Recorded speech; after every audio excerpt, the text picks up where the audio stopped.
Chapter 227, Inventor Leppard. Sitting at his own dining table on a foggy morning, Klein broke up his specially bought wheat bread and soaked it in milk, improving the way he ate it. Although his body had changed a long time ago, his pursuit and obsession with delicacies were engraved into his soul. He was completely unable to adapt to the Lone Kingdom's monotonous and repetitive style of breakfast. He could only try his best at experimenting.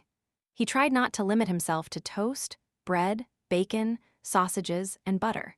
He tried hard to expand the boundaries and improve the way he ate. For example, his recipes had new additions such as pork-filled pastries from the south, Fana Potter noodles, and roasted corn pastries. Caviar from the Fasak Empire isn't bad either, but it's too expensive. It's only suitable for formal meals. Klein scooped up a small piece of wheat bread he had softened and put it in his mouth. Just by chewing it a little, he could feel the intertwining flavors of milk with the fragrance of wheat. The aftertaste of the bread was even sweeter. After breakfast, Klein put down his cutlery, but he was in no hurry to tidy up the table. He picked up the newspapers and began to read. "I'll do a divination in a while. If there's nothing else to do, I'll pay Mr. Leppard a visit at St. George Burrowsard Street and see if his new transportation vehicle is worth investing in. Backland is really big. Every borough is almost the size of Tingen City. The East Borough is especially ridiculous. It's at least twice as large. The easiest and most economical way to travel is to walk, followed by the steam metro, before walking again. It's just quite a waste of time." Klein's mind wandered aimlessly. Backland's public horse carriage system was rather similar to Tingen's. The price was about the same, but the only problem was that most of them were confined to a single borough. If one wanted to go from Sherwood to St. George, a few transfers were needed, and that would naturally raise the price. Such a situation made the prospects for a new transportation vehicle very alluring. Knock, knock, knock. At that moment, knocks on the door sounded. It was as loud as the pounding of a hammer. "Who is it? Don't they know how to ring the doorbell?" He muttered a few words, straightened his collar, walked to the door, and pulled it open. In front of him was a familiar face. It was the Highlander man who had chased Ian at the steam metro. His skin was dark, his eye sockets recessed, and he was lean and hearty man. According to Klein's mediumship results, the man's name was Merceau, an executioner of the Z-Manger gang who was almost equal to the boss. "Excuse me, who are you looking for? Do you have a commission to entrust with me?" Klein deliberately acted somewhat confused. Merceau was wearing a black coat and a pompous silk hat, but he didn't look anything like a gentleman at all. He coldly sized Klein up, then he asked in Lone, with a thick Highlander accent, "Are you Detective Sherlock Moriarty?" "Yes," Klein replied short and sweet. Merceau nodded his head stiffly. "I want to hire you to find someone. We can talk about the exact situation inside." Klein prevented himself from acting odd in any way. Merceau shook his head coldly. "There's no need." After saying that, his eyes suddenly became sharp. "The person I'm looking for is called Ian Wright. He has a pair of bright red eyes, maybe 15 or 16. He likes to wear a brown, old coat and a round hat of the same color. I believe you know him." Klein let out a soft chuckle. "I don't know what you're talking about." Merceau seemed to ignore Klein's denial. "He's a thief who has stolen an important item from me.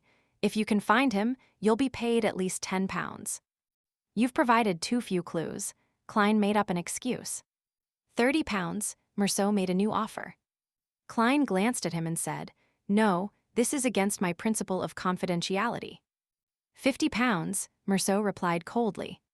"I'm sorry, I cannot accept the mission." Klein was startled for 2 seconds, but in the end, he still chose to reject the request. Merceau studied him slowly for a few seconds, as his eyes slowly turned cold and fierce.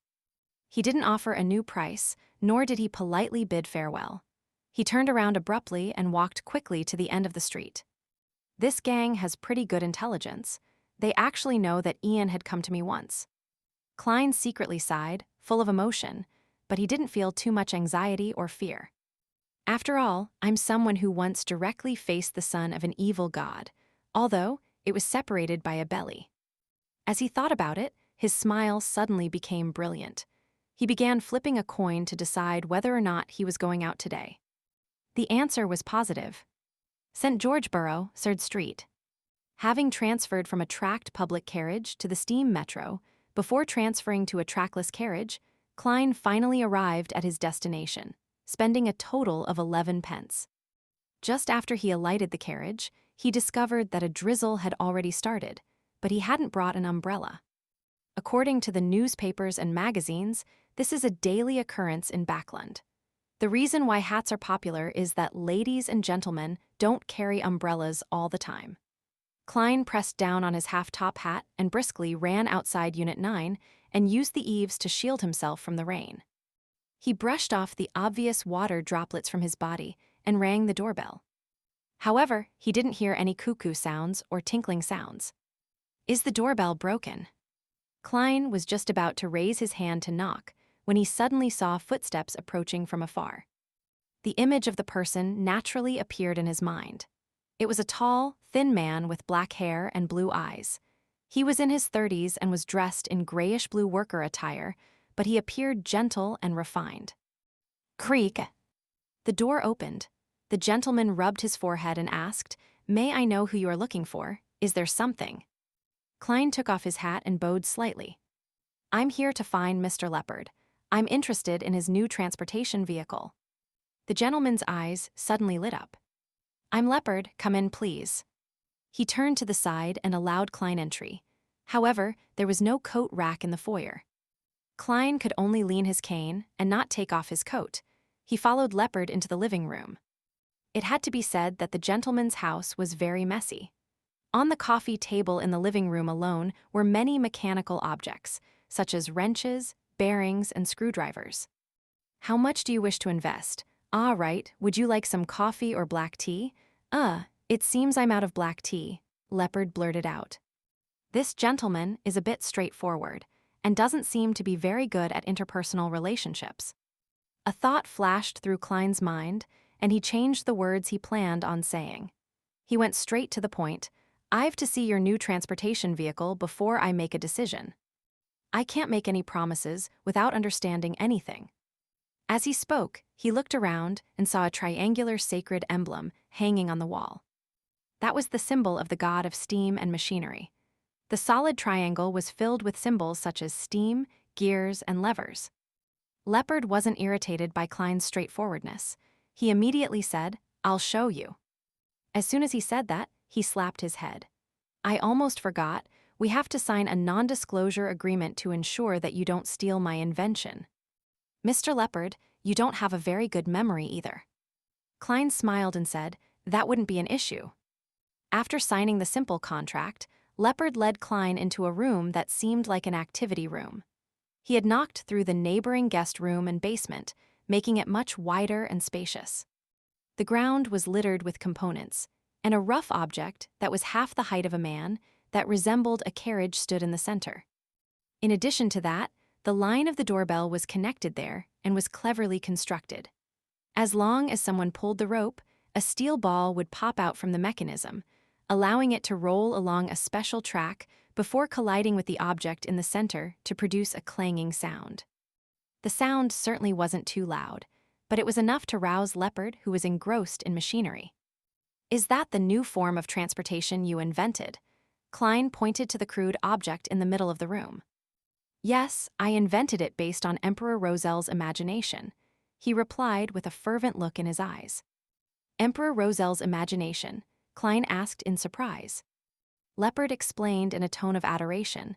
Emperor Rosel left behind a number of manuscripts in which he drew his vision of the machines of the future. He was an outstanding genius, no, a master. Many things have already been turned into reality. Ha, this manuscript is kept in the Church of the God of Steam and Machinery. There's no way for non-pious believers to borrow them. Emperor, are you still leaving no stones unturned for others? Klein's mouth twitched, almost unable to maintain his smile. "Describe it in detail," he changed the subject.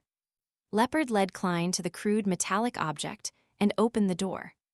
"This is a transportation tool that doesn't need a horse. The driver sits in the front left seat, continuously stepping on the pedals. Through the levers and a chain connects to the four wheels, allowing the vehicle to roll forward. And on the wheels, I used inflated rubber which can make the journey smooth. So it's a human-powered car. Klein couldn't help but lampoon. He said with some deliberation, with such a huge carriage and at least 4 passengers, it would be impossible to travel that far just by relying on human strength alone. That's exactly my next goal, to reduce the weight and expand the lever a few times. However, my financial situation isn't at its best. I can't fund any more attempts. Leppard looked hopefully at Klein. Why not consider other methods, such as using steam as the driving force? Klein slowly organized his words. Leppard shook his head. There have been people who have invented that, but it has a very huge body, making it difficult to drive it along many streets. That was exactly what Klein was waiting for. Then, why don't you just do something simpler? For example, have only 2 wheels with only one person without an outer shell. You mean something like a bike? Leppard asked in thought.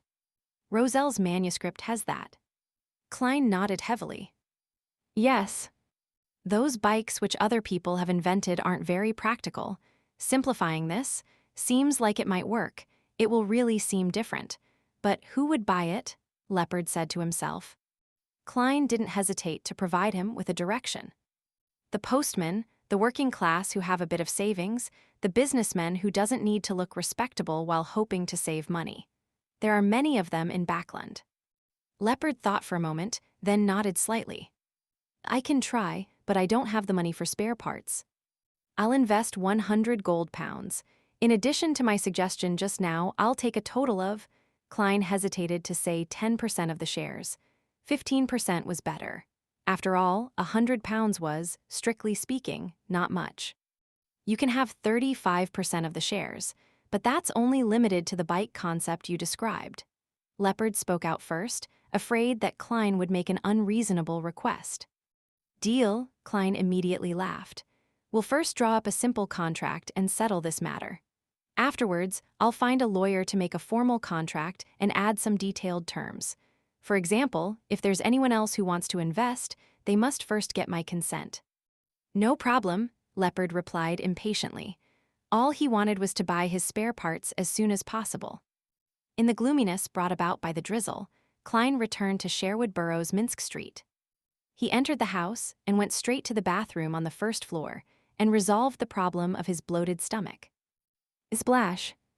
As the water echoed, Klein bent down to wash his hands. At that moment, an image appeared in his mind. The mirror in front of the sink reflected his lowered head, dim surroundings, and a pair of eyes to his side. A pair of eyes,